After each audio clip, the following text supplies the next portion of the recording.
numbers told the story. They always do. He's one of those idiots who believe in analytics. This is a numbers game with Gil Alexander on VSiN. It is a numbers game here on a Tuesday. It's Matt Brown actually in, pinch hitting for Gil Alexander. Kelley Bydlon is behind the glass. We will talk to Drew Dinsick a little bit later about all things sports. Drew just does everything, so we'll talk NBA mainly, but who knows? He probably has thoughts on the Derby. He might have thoughts on the draft. He's definitely got some thoughts on what's going on in some random sport we didn't even know that was happening. We found out he was a great Olympics handicapper. He knew all of the cross-country skiing odds. So we'll talk to Drew about a little bit of everything. Andy MacNeil will be here a little bit later. We'll talk the NHL playoffs with him. And then Joe Sheehan from the Joe Sheehan newsletter will also be here. Talk some baseball with him, see if he sees anything that we might be able to get in on as we approach, let's say enough of a sample size for us to start to maybe form some opinions, at least some educated opinions here in Major League Baseball. So, kick things off here, and real quickly, we'll just blast through the NHL side of things because LGR is no longer. Kelley, our tickets are dead. The Devils close out the Rangers 4-0 in Game 7. They got 2 in the second. They got 2 in the third.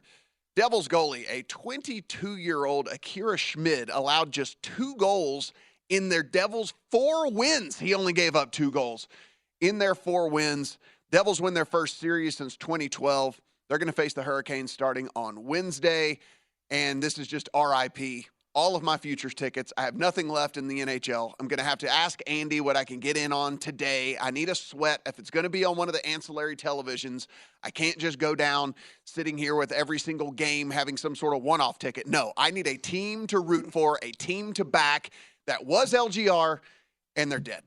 Oilers, baby. Hop on the bandwagon. You're going. You were on LGR. Yeah, I was on LGR. And you've hopped off now. Well, I did exactly what you're talking about. I grabbed 1 ticket from the East and 1 ticket from the West. Okay, gotcha. All right. So yeah, that the East one's dead. Now I got the West one still alive. All right. So you're all in on the Oilers. I'll see if I'll join you. Maybe I'll join you as the join me. We'll go to a game here in town, root against the hometown Golden Knights. It'll be a good time. Yeah, so maybe I'll join you. I don't know. I need a new team. I'm open for suggestions. Hit me up on the Twitter machine at MattBrownM2. Let me know what team I should go ahead and start rooting for. Maybe look at the odds as well, because I want to win something here. I want to win something. I don't want a short shot. I want to win something if my team were to go ahead and get this done. But let's get over to the NBA, because this is what everybody was tuning into last night, Game 1. And, Kelley, we talked about that Joel Embiid did go out for shoot-around. He ended up about mid-afternoon getting fully ruled out. Adrian Wojnarowski came in and said that was going to be the case, that he was not going to play, despite the fact that he did do the light shoot-around. Didn't need him. Sixers go out without Joel Embiid. They beat the Celtics 119-115. And if you looked at the box score, and often if we just kind of covered things up and we just gave you a couple of the statistics for you to go and look at, you'd say, okay, well, maybe the Celtics had a bad night shooting. Well, they shot 59% from the field. Oh, okay, well, they must not have taken advantage of getting to the free throw line. They made 17 of 18 free throws. Yep. So you look at those two things and you would go, well, they obviously won the game. Well, you can take a look a little bit, keep scrolling over there in that box score. Out-rebounded the Sixers. Yeah, out-rebound them. 16 Celtics turnovers to just 6 for the Sixers, and that really and truly was the difference in this game. It seemed like every time the Celtics had a chance to kind of step on the throat of the Sixers, they would turn the ball over. And not just any types of turnovers. A lot of them were very sloppy. A lot of them were very ugly. And I happen to be listening to the Boston feed on the radio as well, and they were none too pleased with what was going on out there on the court. And sure enough, as it all played out, it did come down to haunt them. The big story, of course, James Harden, 45 points, 17 of 30 shooting. He was 7 of 14 from 3. He had 6 assists to go along with all of that. I texted you at the end of the game, and I said it seems like the talks of James Harden's demise was a little bit premature here. Now, listen, he did have 11 days off. He's an older player. He had 11 days off to really rest and get healthy. There's another thing that goes into this that I thought was interesting, and I want to see if you buy this or not. But they're talking to James Harden after the game. Hey, James, how did you do it? How did you crank it up? How did you go for 45 without Joel Embiid out there? And James Harden said, hey, listen, I have one of the very best players in the world out on the court with me every single night. I don't have to do that. I could do that if I needed to do that. I don't have to do that. I needed to do it tonight, so I went and did it. I think there's at least a little bit of truth to that. I do think there's a little bit of Harden opting to just let Joel Embiid do what Joel Embiid does on a night-to-night basis. You've got a guy that goes for 30 every single night, and I believe that there is some truth to that. Now, could James Harden be the elite scorer that he was earlier in his career on a night-to-night basis? I think that that's a little bit of a stretch, but he probably could score more than he does. He probably could do a little bit more on that side of the ball, but I think there's some truth in him saying, I have Joel Embiid out on the court. Well, I don't need to go and do what I did tonight. Yeah, I mean, he has definitely turned into more of a facilitating point guard at this point in his career is really what his true position is as opposed to a high-level scoring shooting guard that we saw back in the Houston days a lot of, and then even in Brooklyn, but that was kind of in Brooklyn where him and Kyrie were kind of shifting positions a little bit. Yeah, I think you're right. Yes, he absolutely goes into games with Embiid with that mindset. And I think in a situation like this, it has to change. The question is kind of like what you just brought up, Matt. It's the question is, could he do this every night still if he needed to? I don't think so. I think that the stats show over the past couple of years, just his ability to get to the rim, get to the free throw line, those have declined. But like you're saying, it is a different role for him now. So I don't know. We're going to definitely see if Joel Embiid misses more games here. And I don't know about you, but I would sure expect he misses game 2 now. I was about to say, I think they bought him an extra game to rest because you steal this one. Why don't you give Joel Embiid an extra day off? And then if you do that, you've basically extended his rehab for another week at that point. Now you're talking about a guy who's had 20 days off essentially. 20 days off, as long as this thing isn't very serious, which who knows, maybe it is. They're not really giving us a ton of details here, but if it's not incredibly serious, 20 days off, he should at least be able to get out there and give them something, you would think. Yeah, I mean, unless I'll put him and Jimmy Butler in the same boat because we're going to talk a lot about, the Heat and Knicks later too, but look, unless they are 90+%, Matt, and I just don't know about it, there's no reason in my mind to play either one of those guys in game 2. You go back home game 3, reset this series with home court advantage already in the bag, and yes, like you're talking about, get both of these guys a ton more time to rest with their injuries. One thing I wish we would have talked about a little bit more yesterday whenever it did, it's because if we're so early here and there's so much ambiguity as to what these injury reports actually mean, we had Joel Embiid out there doing the shoot-around, was the fact that What from a player prop standpoint would we be looking at if he didn't go? And I texted you, and it's one of those things like there are awesome tools out there. You can get these on-off splits, and you can look when Joel Embiid is off of the court. Tyrese Maxey averages a little over 29 points a game whenever Joel Embiid is not out there on the court. Tyrese Maxey did not even have a good shooting night last night. Now, that was just, I think, a little bit of a bad variance. Some of those threes he shot, he was wide open. They looked like they were in and out, and anyway, he still gets there regardless of where I'm getting at this. 23.5 was his point prop that was listed. He goes for 26, even on a night in which, the shots weren't necessarily falling. Something we can look at again in this game. If Joel Embiid does get ruled out, if they list Maxey still in that kind of 23.5, 24.5 range, I think it's something we have to just kind of continue to ride here because it's been night in, night out that he's able to get it done. Tobias Harris goes for 18. DeAnthony Melton goes for 17. And P.J. Tucker plays 37 minutes in this game and does not take one single shot or one single free throw. I actually saw ESPN Stats and Info came out and said, that's a record. And Kelley, I bet you we could probably have guessed that was a record for someone to play 37 minutes in a playoff game and have no field goal attempts or no free throw attempts. And that's just a guy knowing his role, right? Yep. P.J. Tucker is not out there to score. He knows he's not out there to score. And unless he gets one of those very, very, very wide open corner 3 looks, he's just going to go out there and just be a menace on the defensive side of the ball. Yeah, know your job. He was over on the bench yelling at teammates and stuff throughout the game. It's know your job, P.J. Tucker. Great. I mean, look, great game for what he's asked to do on a night-to-night basis. From the Boston side, Matt, I do think there's some concerns to take away from this game. I think we've seen throughout the playoff run last year, turnovers were an issue for this team. They obviously, 16, a massive amount last night. Jaylen Brown, I think that there's, whether this is a coaching thing or a thing with him of, look, you got to be more aggressive sometimes. When you're 8 for 10 from the field on the night, you're the second best player on this team. You got to demand the ball, take more shots than what you end up doing. And Joe Mazzulla, look, there is a big difference between regular season NBA coaching and playoff NBA coaching. And that was, I don't think that was a great performance at all last night. I didn't understand the switching they were doing with Horford and Harden.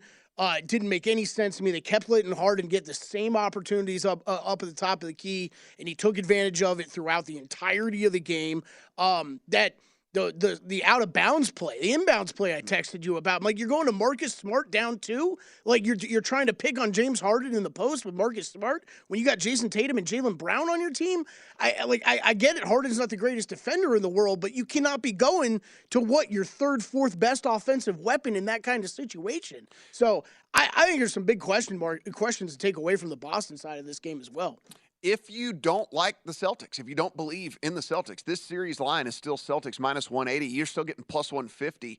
They're a game up with the 76ers, so that is the updated series line. Now, the game does get back singularly in action tomorrow. That is the Celtics currently favored by 9 points in that game, pretty much along the lines of what we saw in game 1, about 9.5-ish, 10-ish, something like that. 218.5 is the total, and I'm kind of with you, Kelley. I mean, listen, do I expect another 45 from James Harden? I do not. But do I expect a little bit of variance going towards Tyrese Maxey shooting the ball a little better? I probably do. And I don't know. I think this game might be a little bit tighter than a 9-point spread. That's not to say that I'm going to get in on the Sixers or anything like that, but certainly something that I'm not running to the window to bet. And Let's see if maybe Drew Dinsick is going to be running to the window to make any bets on the games either tonight or tomorrow. Drew, when we come back on the other side.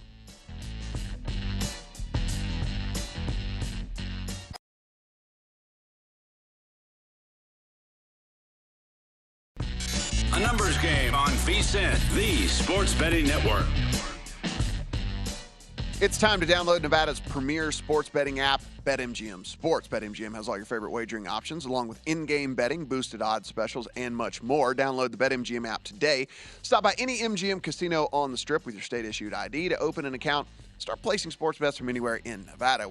Whatever your sport, whatever your betting style, you're going to love BetMGM's state-of-the-art technology, fan-friendly specials every day of the week. Visit BetMGM for terms and conditions. Must be 21 or older and physically located in the great state of Nevada. Please gamble responsibly. If you do have a gambling problem, please call 1-800-522-4700. I was also looking here. I Googled Aaron Rodgers Met Gala. Kelley, all I get is NFL analyst pressures Aaron Rodgers to go to 2023 Met Gala. Are they talking about us? Because we were pressuring him to go to the Met Gala. So apparently he was at least pressured. Don't know if he ended up showing up or not. So we'll have to figure that out. The only thing I see is pictures from when he was at the Met Gala at some point with Olivia Munn. And we know that was a long. That was a long time ago, and just the start of bad decisions made by Aaron Rodgers. Or good decisions made by by his companions, depending on it all depends. Maybe Drew Dinsick knows if Aaron Rodgers ended up at the Met Gala last night as he was making his tour around New York, making all of the appearances, ringing the bell. I mean, he didn't ring the bell, but he's going to do that at some point as well. He's going to do all the New York things. Drew Dinsick from over at NBC Sports Edge, also the Deep Dive podcast. You can find him on the Twitter machine at @whale_capper. Drew, how you doing, buddy? I'm great, man. I love the Aaron Rodgers shade. Great vibe for a Tuesday morning in the off season. So well done, guys. Real quick before we get into the NBA stuff, how did the NFL draft all turn out for you? I know you and I did Gil's podcast. I got fortunate on a couple of things that I ran pretty pure on: wide receivers, offensive linemen, things like that. So it ended up a little bit better for me than I actually was expecting heading into it. But it was a weird one this year. Yeah, that happened? I wasn't paying attention. The NFL draft was horrific for me. Not really that horrific. Ultimately, Richardson going 4 ended up being a huge bailout. If I hadn't kind of in the closing day really taken a hard stance on Richardson under 4.5, which was priced in the plus 300 range, then I would have been looking at an enormous red number for the draft. And it was pretty tilting, really, because I feel like at the end of the day, the kind of macro reads that I had ended up coming up pretty correct, but it ended up being, somewhat misled that CJ Stroud was the guy for Texas or for the Texans. The macro stuff we talked about is, ultimately the Texans are going to come to their senses and take a QB2. And, from multiple reports, weeks ahead of the draft, the front office had done their quarterback ratings and had Levis above Stroud. But the owner comes in at the 11th hour and says, nope, it's Stroud, take him 2. And then that trickles the dominoes of them trading, their entire future to go get Will Anderson at 3, which was one of the more indefensible, I thought, trades that I've seen on draft day in a long time. And honestly, I have nothing against CJ Stroud at all. I loved his college, loved his tape, loved watching him in college, loved his performance against Georgia. All of that was great. I hope he has, something as a pro, but I got to tell you that the stewards of the franchise in Houston pretty clearly are not going to, their process underlies some issues that I think are going to handicap him from, ultimately succeeding at the NFL level, which is a bummer. And, really just the entire, the teams that took quarterbacks here, Panthers have some pieces, but I think that team is going to be, tough to have a tough time competing next year, particularly on offense. And then, the Colts several years away from really kind of reaching their potential. And then, Titans, of course, using a round 1 pick on an offensive lineman with short arms and then coming back and trading up and giving away future assets to get Will Levis in the second round. I kind of feel like all of these teams are going to be pretty bad next year, maybe bad for the next couple of years. And maybe we're going to be talking about, Panthers, Texans, Colts, Titans, 2 of those 4, if not 3 of those 4, I think are going to be in the mix for, quarterbacks in the draft picks in 2025, 2026. Yeah, that's kind of a little preview to a little bit later. We're going to look at some of these NFL division odds as well. And man, Jags are only minus 150 to win that division right now with the quarterbacks that are going to be going in that division. It seems pretty interesting. So let's look last night. Sixers get the outright win, 119-115. No Joel Embiid. Did you take anything away from that game, or is this just kind of like, whatever, the Celtics kind of had a bad game, they turned the ball over too much, they'll probably bounce back in game 2? Yeah, I thought about that all morning, trying to come up with a good answer on, was there a takeaway to be had here? And realistically, this hopefully was a wake-up call for the Celtics and maybe opens the door for some opportunity to get involved with some Celtics futures. I'm definitely not losing faith in them in this series. A 1-game outlier performance from James Harden is, it's cool to see. It was fun to watch. I don't expect that in game 2. I would be surprised if Boston doesn't take 1 out of game 3 and game 4. And I'm genuinely concerned about when and what type of condition we see Joel Embiid again in this series. The Philly bench really, really was struggling offensively. I think the Celtics, played a pretty lazy game. I think the coaching around the Celtics is a giant question mark about them ultimately reaching their potential this season. But the talent is undeniably still all there. So I think the Celtics win the series. I don't know that it's going to be as comfortable as I thought, having already kind of donked game 1 here. But I'm not at all concerned about going back to the well with this team. First half in game 2 is a bet for me. And Celtics to win in 5, I think, is not a crazy price right now. Last night, we see the Nuggets just continue to kind of look a little bit more like the Nuggets. Certainly, certainly Nikola Jokic is just absolutely on fire right now. Everything that he's doing out there on the court. I think my takeaway from this, and we talked a little bit about this as we were looking into it, Kelley and I were looking into it yesterday, we were like, if the Nuggets play like the Nuggets did the majority of the season and not where they kind of sputtered down the stretch, they probably should beat this Suns team. And I kind of just continue to feel that way after watching last night.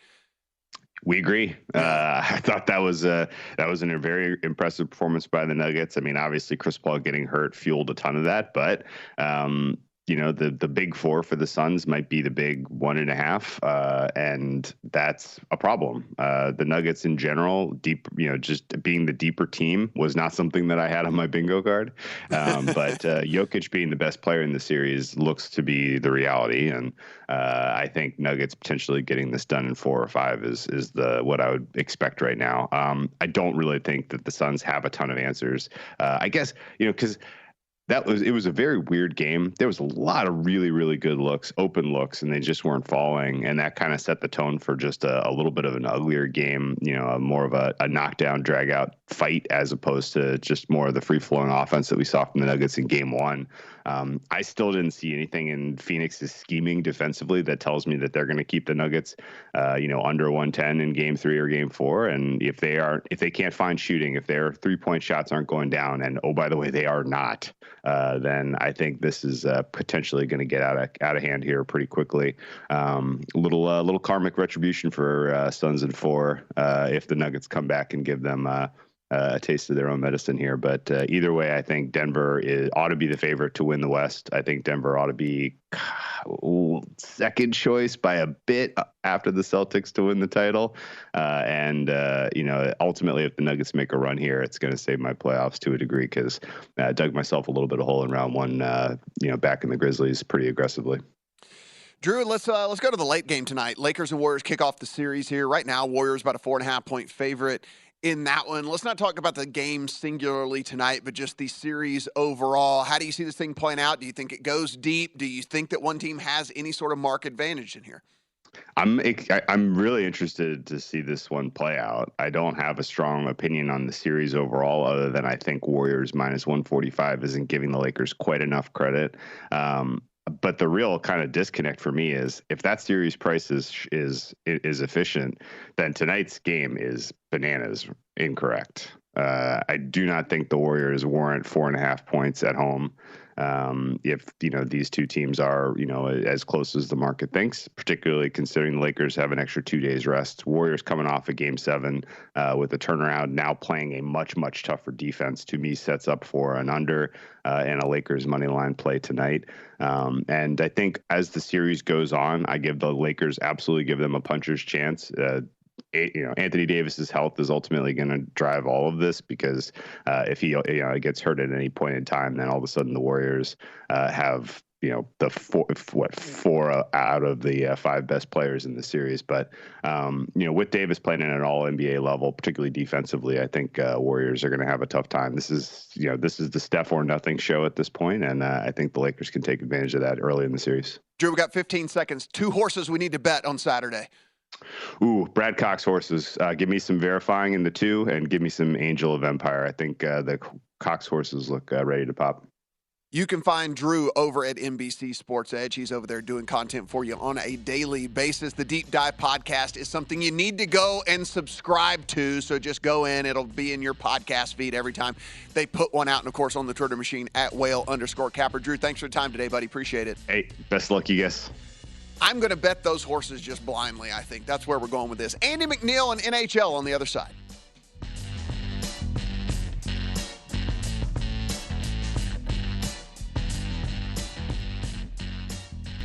A numbers game on VSiN, the sports betting network.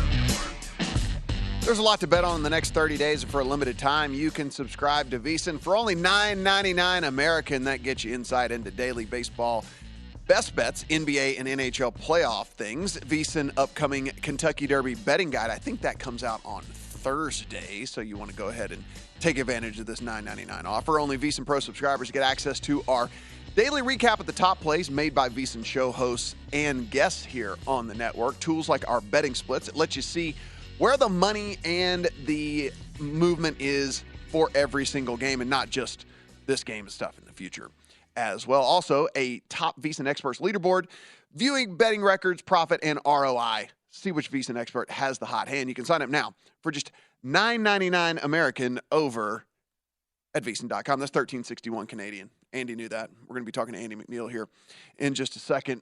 Kelley, real quickly, coming through, breaking news upon further review by Nielsen, the Super Bowl from this year, the most watched of all time, 100 averaged, this is not the peak, averaged 115.1 million viewers. That is beating out the 114.4 Patriots Seahawks Super Bowl of 2015. Wow. I got distracted by your first sentence, though. Upon further review? Like what, they had to go to the replay center for it or I'm guessing they needed to get all of the information in from all of the different places that you get. Because, I'm guessing streaming numbers play into this now because that people do view it streaming, right? I don't know if Nielsen does streaming numbers though. I don't. You're asking. I'll check the wrong, into it. You're asking the wrong dude. We don't know. I don't have any idea. But anyway, most watched Super Bowl of all time. So if you watched it, you were part of history, and if you didn't watch it, you were you left out. You were left out. This guy probably watched it up north. He is your friend and mine. You can find him over on VSiN.com breaking down the NHL for us over there. He is Andy MacNeil. How you doing, buddy? I'm doing all right. I'm still recovering from my Boston Bruins blowing a 3-1 series lead, but I'm doing all right. Are you chalking that up to variance in hockey? You've talked about a ton about this, right? I mean, ever since I've been doing programming with you, you said, hey, listen, this is a very high variance sport. Sometimes it hits the post and goes in. Sometimes it hits the post and goes out. Are you chalking that up to variance? Or are you looking at this and saying like, no, they actually just completely blew it? Yeah, they completely blew it. I'm not gonna give them any kind of flowers here. I mean, 3-1 series lead, had game 5, in hand pretty much in terms of, controlling the play. Just couldn't get it done when they needed to. And I mean, really, really, really embarrassing way to finish a great season, a season that I want to forget and pretend never happened because I mean, it's all meaningless now. All right, Andy, we do have 4 series that are starting. We got 2 of those games that are going to be going tonight. 2 of those games are going to be going tomorrow. So let's kick things off here with the Panthers and the Maple Leafs series. Now, if you want to bet this game individually, Leafs are minus 170 tonight, plus 145 on the Panthers. But how do you see this series playing out? Well, first of all, I do think there's some value in Florida at plus 145 or better. I know DraftKings has that price, or at least they did a few minutes ago when I locked in my write-up. There's a plus 150 out there in the market. At least one shop is hanging that right now. But I mean, we're seeing anywhere all the way down to plus 130, plus 135 for this Panthers team. I think they're a decent bet at plus 145 in game 1. I don't think it's a bet that's going to win as often as it's going to lose, but I think they should be priced closer to plus 135. So definitely some value, or at least I think there's some value there. As far as the series goes, I think, my prediction matches up pretty closely with what we have here. I have the Leafs winning this thing about 61% of the time, which equates to a line of minus 155. So kind of in the midpoint price, though, I guess, where I disagree. With how this series is priced, it's just that the Panthers' odds in game 1 are longer than their odds in the series, and I don't think that matches up with what I think is right. So betting the Panthers to win game 1, and I think just looking at this series, I mean, Florida, not a great defensive team, but they played good defense against the best team in the NHL in round 1, and the Maple Leafs, who were a pretty good defensive team in the regular season, not that great against the Lightning. In fact, they got outscored at even strength. Florida was really good at even strength, had a 52% expected goals for percentage in their favor against the Bruins. So I think there's some maybe some signs of life here for the Panthers, and some things that the Leafs should be worried about. But I'm not going to bet the Panthers to win the series. I'm just going to take a shot at them jumping out to an early 1-0 lead here tonight. Talking with Andy MacNeil, our NHL expert. You can find him on Twitter at Digital Gambler. The second game tonight, Kraken and the Stars. Game 1 is minus 175 for the Stars at home, plus 150 for the Kraken on the road. 5.5 the total. What do you think about this game and then the series overall? Well, I'm sorry. I know you were probably really looking to get in on this Kraken team. I know they're your boys, but I was just to tell you, I have to pick a new team. Actually, I was LGR. LGR's dead. Your guys are dead. My guys are dead. I have to pick a new team. A new allegiance is coming at some point today, Andy. So you can talk me onto a team. I'm there. All right. Well, I think the Dallas Stars should be priced around minus 200 to win the series, and that's where it's trended. It opened around minus 190, and it's up around minus 205 at DraftKings now as far as the series price goes. I'm pretty neutral on the games. I think Seattle, they're a deep team. They've relied on their 4 lines that can produce offense all season long, but the Stars have more high-end talent, and obviously Dallas has Jake Ottinger and Seattle doesn't. So big mismatching goal there. I think this series could be a little bit tighter than some people maybe expect. I saw some pretty high predictions on the Dallas Stars, but yeah, I've got them winning this one 66% of the time. No bets for me right now. Let's head over to tomorrow, the Devils and the Hurricanes. This is not quite a coin flip, minus 120 in game one on the Hurricanes, even money there on the Devils. Anything in the game in the series overall? Yeah, I was a little bit surprised to see DraftKings open this one up at plus 115 on the side of the Hurricanes in terms of their price to win the series. That moved to plus 110 pretty quickly.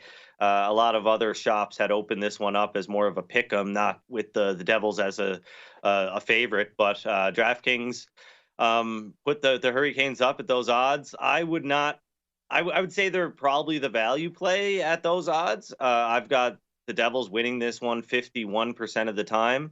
That big, impressive victory in Game 7 against the Rangers did a lot for their chances. I think against the Hurricanes, it showed a lot. But it's one of those things where my preference would be to bet the Devils. I think they're the better team in this series. I don't like where Carolina has been at for a while. They were 24th on offense between March 12th and the end of the regular season. That was after Andrei Svechnikov went down with an injury. He's out for the rest of the season. Teuvo Teravainen might not be back for this series. He had surgery to repair a broken hand that he sustained in the first round. So, Carolina's a tough team. They've got the game plan to probably kind of contend with the Devils, but I think, their lack of offense, which really showed up in the first round versus the Islanders, could be a problem versus this Devils team who has a lot of speed. And conversely, I think if you're looking to a bet to kind of take a flyer on, look at Andre Palat at 55-1 to score the most goals in the series. I mean, this guy's tied Steven Stamkos with 11 goals in last year's playoffs on the Tampa Bay Lightning. He had a great first round in against the Rangers. Didn't score the most goals on the team, but he's going to be in the mix, playing on a line with Jack Hughes and Eric Haula. And he's a playoff kind of guy, right? He's going to come through when it matters, and he did that in the first round. Hopefully he can do it a little bit more in the second round, but I think that bet's worth a shot at 55-1. Andy, the final series, Oilers and the Knights. This one also about a coin flip, at least in game one. Minus 115 for the Oilers on the road, Knights minus 105 at home. Is this as close as a series as game one pricing, in your opinion?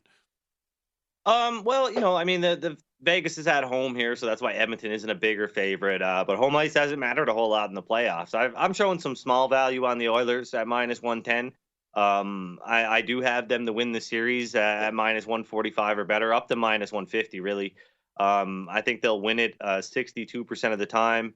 And I've got their odds closer to minus 163. So, not a huge edge, but enough to justify a play here. Edmonton, I think their strengths really, match up well against Vegas's weaknesses, which, Vegas did a really poor job of suppressing shots, not so much in the first round against the banged up Winnipeg team, but, in the regular season, they weren't the best team on defense in terms of, suppressing shots and limiting the chances of the opponent. And Edmonton, I mean, just that high octane offense. Obviously, they got a really formidable top six, with 300-point scorers and five guys that are 30 goal scorers.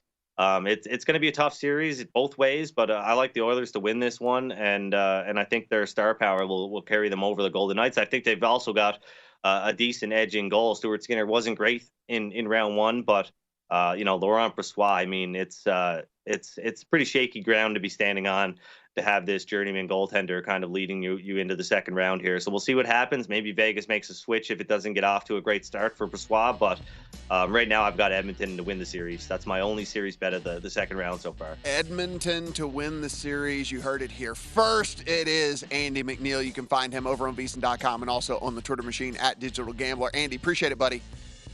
All right, thanks, Matt. Going to have to drop in. Maybe that's my new allegiance, Kelley. We're going to go Edmonton. Numbers game coming back.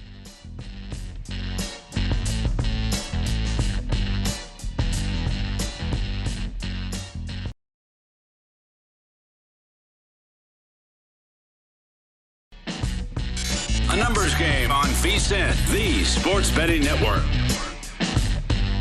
BetMGM, authorized gaming partner of the NBA, hits the court with a special playoff parlay insurance offer. Place a one-game parlay with up to 4 legs or more.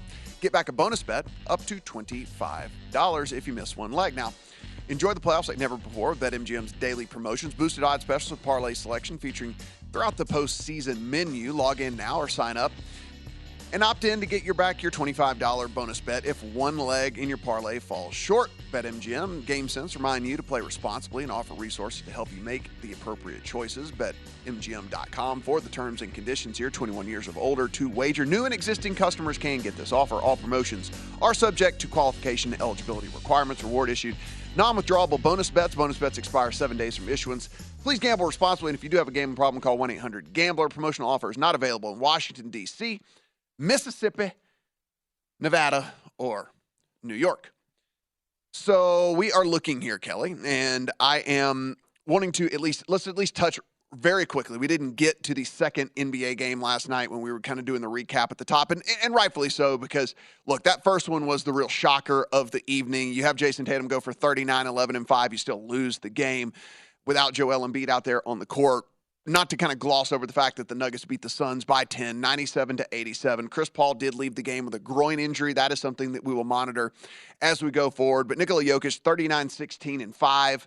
And that is with Jamal Murray only scoring 10 points and going 3 of 15 from the floor shooting. And they still win by 10 points. And you start to dig in and you say, how does this happen? Well, Kelley, Kevin Durant, you say, 24 points. He was 2 of 12 from 3. He was absolutely brutal. And then you look at the Suns bench, 4 points on 2 of 16 shooting, 71 combined bench minutes that they were out on the floor. They got 4 points on 2 of 16 shooting. The Suns only got to the free throw line 5 times in the entire game. It was just, outside of Devin Booker, who went for 35, it was just pretty brutal for the Suns up and down. Yeah, this is, look, we saw in game 1, if Durant and Booker have big games, you still can't win. You need both of them. Like you said, Durant struggling from 3 last night. And then I think the Denver side is maybe even more shocking here, where it's Jokic, and he didn't really get much help, and you still won by 10, right? Like, that's pretty impressive.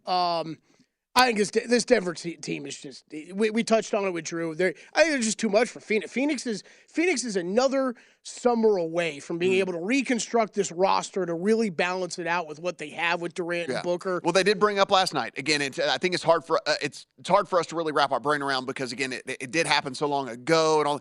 That was his 15th game on the floor last night as a Sun, right? I mean, so it seems like it's been there long enough for them to gel and get things going. But again, his 15th game on the floor with them. Yeah, I just don't think they have the pieces. I understand that, and that's obviously going to get better the further they go along in the playoffs. I just don't think they have the pieces to really compete with some of these other teams at this point. So we'll see how it goes when it goes back to Phoenix. But this was kind of Denver 4-1 in my mind the whole time. I don't have any reason to change my mind on that right now. With Chris Paul leaving is.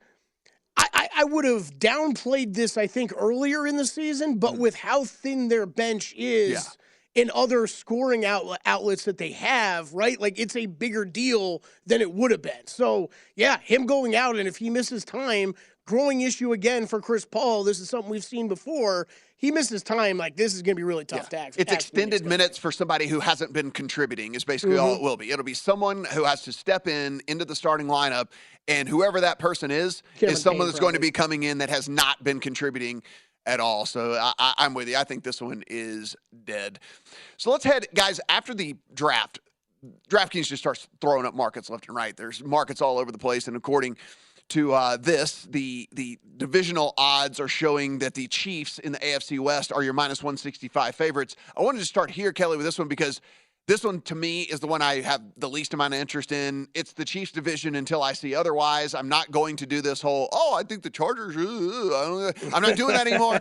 It's the Chiefs division until otherwise. So I'm not a real interest at 165, because I do think there is a chance in which the Chargers take a step forward. I think there is a chance in which the Broncos step forward with Sean Payton and all of that. So I'm not like running to the window to bet it, but at the same time, I'm kind of chalking it up as the Chiefs and moving on. Yeah, what a difference a year makes in the division of death, right? Yeah. As we were talking about this heading into last season, but Yeah, I'm with you. This one, from a betting standpoint right now, and probably till we enter the season, because I don't know if we really expect many changes to happen with any of these teams besides Austin Eckler potentially leaving, I guess, the Chargers. I'm with you. It's the Chiefs are the one team that we know exactly what they are in that division. They're still damn good. They're still the class of the NFL. I'm not laying 165, though. Like you said, I think there's a good chance the Chargers and Broncos make significant step forwards. And like, the Raiders might not be terrible this year, but that is still going to be a tough division, and I think they might end up having a pretty bad record because of that. AFC East is the Buffalo Bills at plus 130, the Jets at plus 230, the Dolphins at 3-1, and the New England Patriots, still coached by the GOAT, Bill Belichick, if you believe that Bill Belichick is the GOAT, 8-1 in the AFC East. Kelley, I think these odds are right. I think they are by far the worst team in that division. I think that the roster, and if you look on paper, boy, they are just not as good as these other teams. I still think the Bills have the best roster. I still think the Bills are the best team in that division, but I do think that the Jets and Dolphins have a puncher's chance. I would just want a little bit more on one of those two teams, which is why this one I'm also not incredibly interested in, strictly because I would like the Jets to be more in that 3-1 range. I'd like the Dolphins to be more maybe a 3.5 to 4-ish type to 1 range. And since it's not there, I don't think it's incredibly bettable, but I think that obviously the addition of Aaron Rodgers has closed the gap a ton for the Jets on the Bills. And then if the Dolphins can keep Tua healthy, when Tua's out on the field, they have a pretty decent offense, right? I mean, it's just the problem is, as we know, trust me, I'm gonna cringe every single time he gets sacked, just like y'all are every single time this year. But the Dolphins have a really good roster as well. I'm going to pass on this one, but if I had to, let's just say I gave you a free $100, I'd probably pay the Jets at just a little bit longer of a number. Interesting. If I had to do that, I think I'd still go Bills here, but it's probably not a division I end up betting. I'm with you. The Dolphins, I'm not sure there should be that big of a separation between the Jets and Dolphins number. I think those two teams are a little bit close. Like you said, when Tua's been on the field, that team's been great. I like the weapons that they have on the offensive side of the ball. I don't think there's any reason why we can't expect that team to be very competitive once again this year. It's going to be a brutal division. Hey, the Patriots could have a really, really bad season, partially because of that, right? Same thing of what I just said about the Raiders. I don't think Patriots are all that great, but the fact that they have to play with this level of competition inside their division, it could make things 10 times worse. AFC South, and this is the one that I am interested in. The Jags are minus 150. The Titans are 4-1. The Colts are 5-1, and the Texans are 7-1. I like the Jags at minus 150. I like them a lot here in the AFC South. We're looking at a Titans team that is likely to have Will Levis starting at quarterback at least some point pretty early in the season, if not from Jump Street, because, again, they don't know Ryan Tannehill anything. They can move on from him as a clean break. The Colts are definitely going to go with Anthony Richardson, if not from the very get-go, at least by game 3 or 4, they're going to move to him. Jim Irsay's already come out and said that. He's the one who signs the checks. They're going to have to play him, and then we know the Texans are going to be going with a rookie quarterback as well. So you're going to give me a Jags team in which Trevor Lawrence started to play like that guy last year. He started to take the real steps. And just because he didn't step in and he didn't pull a Burrow and a Herbert and just do it from the very, very beginning, doesn't mean he can't still be a very good quarterback in the NFL. And I think he started to really show that. Let's remember, the Jags are also going to get Calvin Ridley stepping in to be the number 1 receiver there. So now it's no longer square peg, round hole with Chris Kirk trying to be the number 1 receiver there. That's not going to have to be. He can be a true number 2. Ridley can come in and be the number 1. You have Lawrence moving forward as well in his progression in the NFL. Kelley, I like the Jags a lot here, especially considering just the competition, right? It's the Titans, it's the Colts, it's the Texans, who are very likely to have 3 teams with 3 rookie quarterbacks starting this year. I think minus 150 isn't quite enough. Yeah, I was just doing some quick shopping around. Looks like points bet about the shortest number you can get right now, minus 149. Best number you could get on the Jags there, 149. We see 150 at DraftKings. Yeah, it would be Jags. Jags are nothing for me here. Who do you think finishes second in this division? I mean, let's play that game real quick. Yeah, I mean, look, do we get 70th percentile Anthony Richardson? If so, Colts, I think, are super live. The roster's not completely dead. That's kind of what I'm thinking, too. Do the Titans decide to not go with Will Levis and just play Tannehill and just play to a 9-8 record or something? Play to an 8-9 record? Maybe then it's the Titans. I just think probably the only team that's dead to me, in my opinion, would be the Texans. Yeah. But boy, yes, I think it's the Jags, like clearly, and then you could tell me any one of those other teams finishes second, and I would believe you. You could lie to me, Kelley, and I would believe you. That's how ridiculous that one is. We'll get to some of these other divisions a little bit later in the show, but when we come back, we'll talk to Joe Sheehan about all things Major League Baseball. Stick around. It's a numbers game here on VSiN.